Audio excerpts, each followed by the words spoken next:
The Outbreath of God. On our hands and knees we navigate the world of Caesar in search of treasure lost eons ago. We seek to name it, but can name it not. We seek to remember it, but our memory will not give up its treasure so easily.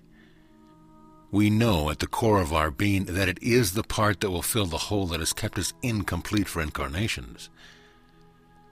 But we keep our heads lowered to the path, unaware of the sun that shines above our heads and the dove that rests only feet away on a branch heavily burdened by the summer fruit.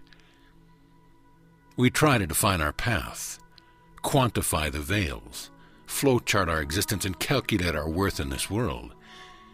And we refuse to believe that we could possibly be one with humanity, believing that our struggles in life must make us just a little bit better than our brothers.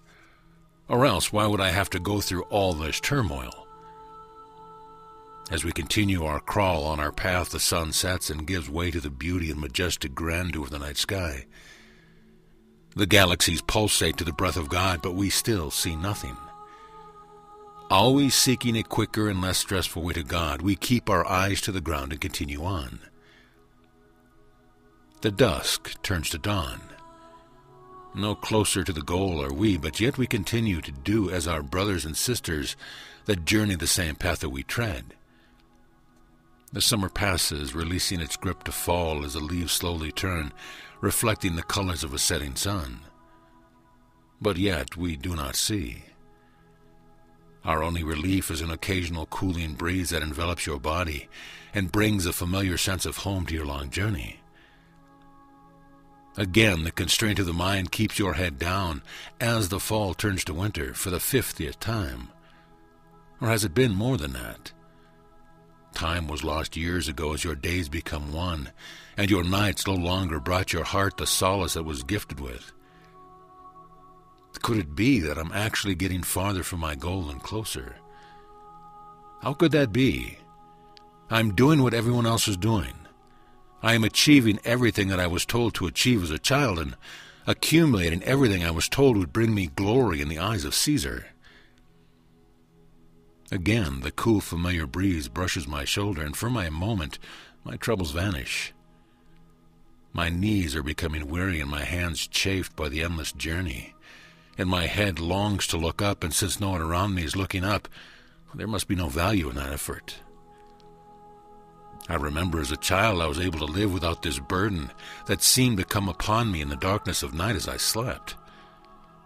I do not remember making such a one-sided agreement as this. I remember only my desire for God. Again, the cool breath of the night breeze caresses my face, and for a moment I decide to stop and take a rest off the beaten path. I leave the path that I see my brothers and sisters still on the road, aimlessly following the group, and the farther away I get from the path, the breeze increases. And finally, I slowly begin to raise my head from that position that it has rested for decades, and for the first time in my life I begin to see. The sun has set and the horizon is kissed by the last remnants of a golden hue. The stars begin to dance in anticipation of their nightly sojourn into creation, and again the breeze brushes against my chest and gives me a rush of energy never felt before. As my head rises higher and higher, I can feel veils being lifted from my vision that have been with me for lifetimes, eons of doubt, frustration, envy, fear that have been my unwelcome companions for incarnation after incarnation. The night is as black as the day is bright.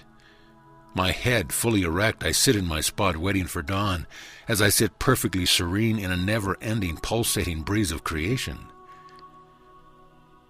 And then the light begins to break. Creation begins to awaken as the first rays dash over the ridge and begin to dissolve the veils of the night, and I see before me that which cannot be seen with the physical eyes nor heard with human ears. My entire life, that breeze that had kept me company through all my trials and success, was not a fervent mountain breeze sent to cool a lost soul, but was indeed the outbreath of God. my beloved Father, who let me co-create in this world and countless worlds for millions of years, and had been sitting patiently in front of me the entire time, waiting for my return to his house.